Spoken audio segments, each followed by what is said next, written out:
Assalamualaikum warahmatullahi wabarakatuh. Kali ini kita akan belajar di bab pertama di kelas 10, yaitu teks laporan hasil observasi. Mari kita simak ke slide selanjutnya. Oke, di bagian pertama itu kita akan membahas ciri-ciri pengertian. Kemudian yang bagian kedua kita akan bahas interpretasi teks, laporan hasil observasi, dan yang ketiga kita akan bahas struktur, kaidah kebahasaan, dan yang terakhir kita akan membahas tentang bagaimana sih penyusunan teks laporan hasil observasi. Oke, kalau kita lihat dari gambar yang Ibu kasih di sini ada gambar pantai dan laut. Kira-kira apa yang akan kita bahas?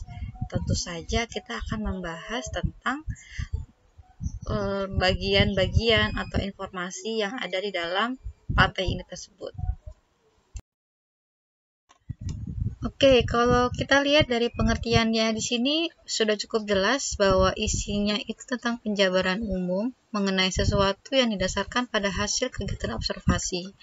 Jelas di sini bahwa yang kalian tulis, yang kalian amati, yang kalian lihat dari tingkah laku, keadaan, kondisi, situasi dari objek yang kalian teliti. Kemudian kita lihat dari ciri-cirinya. Di sini ada bersifat objektif, global, universal. Objektif di sini kalian hanya berfokus pada satu objek. Di sini global, universal berarti sifatnya itu lebih ke umum. Objek yang dibicarakan, dibahas adalah objek tunggal. Objek tunggal sih tadi yang tadi sudah Ibu jelaskan hanya satu ya. Jadi kalau misalkan kalian bahas pantai, yang kalian bahas itu hanya pantainya saja. Jangan kalian bahas yang lain-lainnya. Ditulis lengkap, sempurna, kemudian berdasarkan fakta. Jadi yang kalian tulis itu sesuai dengan hasil pengamatan. Tidak boleh kalian tambahin atau tidak boleh kalian kurang-kurangi. Kemudian merupakan hasil penelitian terkini. Kemudian mengandung prasangka dugaan. Maksudnya di sini tidak mengandung prasangka, jadi hasilnya itu harus sesuai dengan fakta. Tidak boleh ada kata mungkin, tidak boleh ada kata barangkali. Jadi di sini sifatnya fakta. Kemudian yang terakhir saling berkaitan. Saling berkaitan nanti maksudnya di sini antara paragraf 1, 2, dan 3 itu saling berkaitan. Informasi yang terdapat pada teks laporan observasi ini harus berdasarkan fakta. Tidak boleh kalian karang-karang sendiri. Kemudian informasinya juga kalian harus cari dengan benar. Jadi tidak boleh ada informasi yang ngarang. Contoh misalkan kalian meneliti sebuah pantai. Kalian ingin berusaha menambah-nambah informasinya. Contohnya misalkan pantai ini terkadang di malam hari akan berwarna merah. Itu benar nggak berwarna merah? Kalau emang benar, oke, kalian boleh tulis. Tapi kalau misalkan tidak, kalian tidak boleh menulis yang tidak sesuai dengan fakta yang ada. Oke, struktur dari teks laporan hasil observasi itu ada 4. Yang pertama itu definisi umum. Definisi umum ini isinya baru berupa pengertian. Contoh misalkan kalian ingin membahas pantai tadi. Berarti kalian kasih tahu apa itu pantai, bentuknya seperti apa. Itu kalian jelaskan di definisi umum. Kemudian di bagian yang kedua ada definisi bagian. Nah, nanti kalian itu dijelaskan secara rinci. Misalkan pantainya terletak di mana, kemudian warna air lautnya seperti apa, kemudian keadaan fisik di sana seperti apa, atau di sana ada pasir putihnya, banyak karangnya, atau di sana juga ada beberapa banyak turis dari luar negeri. Nah, itu akan dijelaskan di definisi bagian, di struktur bagian yang kedua. Kemudian yang ketiga itu definisi manfaat atau perilaku.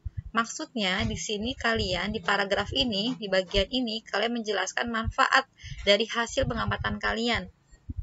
Contoh yang kalian laporkan itu pantai tadi. Apa sih kira-kira manfaat dari pantai tadi? Misalkan untuk wahana rekreasi, sebagai tempat refreshing, sebagai tempat hiburan. Nah, itu nanti akan kalian jelaskan di paragraf atau di bagian definisi manfaat. Terakhir, itu penutup atau kesimpulan. Berarti kalian di sini menyimpulkan dari awal sampai akhir di bagian penutup ini. Kemudian kalian juga berikan berupa tanggapan. Misalkan tanggapannya di sini, misalkan pantai ini sangat bagus untuk dikunjungi karena memiliki daya tarik yang luar biasa. Masih berbau alami di sini. Nah, itu nanti kalian kasih tanggapan kalian di bagian terakhir.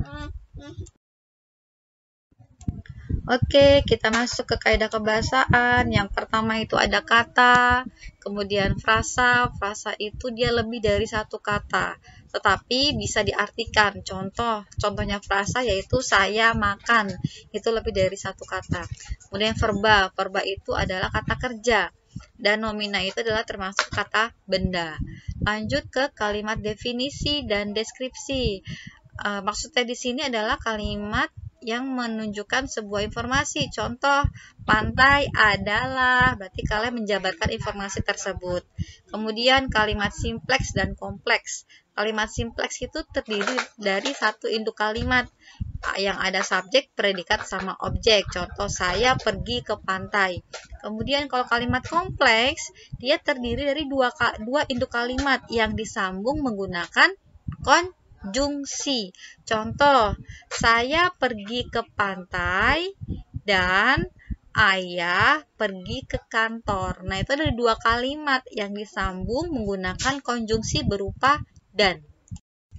Oke, sekarang kita masuk ke langkah-langkah cara membuat sebuah teks laporan hasil observasi. Yang pertama tentunya kalian wajib menentukan topik apa yang ingin kalian amati. Kemudian kalian merencanakan cara menyelesaikan masalahnya. Maksudnya di sini adalah kalian merencanakan atau melakukan rencana untuk mengamati objeknya.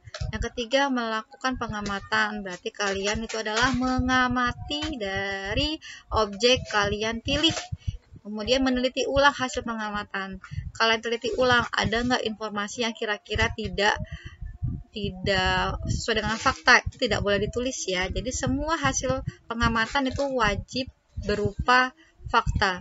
Kemudian kalian buat kerangkanya berupa poin-poin pentingnya per paragraf.